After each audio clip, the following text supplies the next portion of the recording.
What is feminism to you?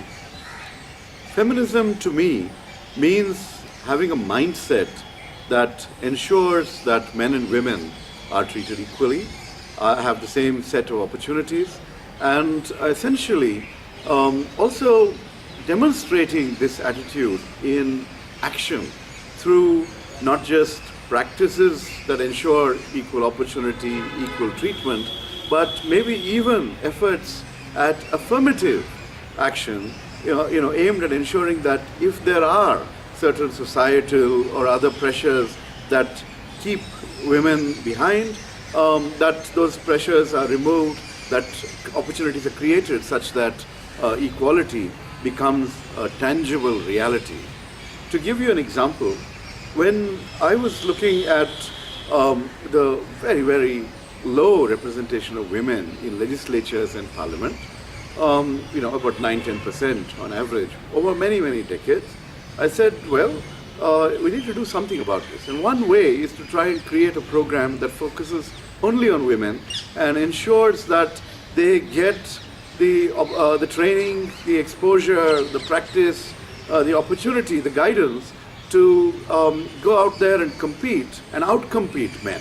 And so we created, along with Dr. Ranjana, Kumari and the Center for Social Research, the Center for Public Policy, which I headed at the Indian Institute of Management, Bangalore. We created a program called India Women in Leadership. And it was essentially a political training program for women politicians. Now, in India, we have 50% practically in Panchayati Raj institutions, in city and in city corporations, etc. But when it comes to legislatures and parliament, you don't have reservations for women. And there was a bill that passed to the Rajya Sabha, but did not get through the Lok Sabha. If it had gone through, we would have had 1/3 of the seats reserved for women in these houses. And our approach was to ensure that we will create a chance for more people to compete. If reservation comes, fantastic. If not, they would still be in a position to go out there and compete and outcompete men. So that was the kind of effort that we put in to ensure that a certain amount of tangible equality emerges. In other settings also, we pay attention to the disparities that emerge.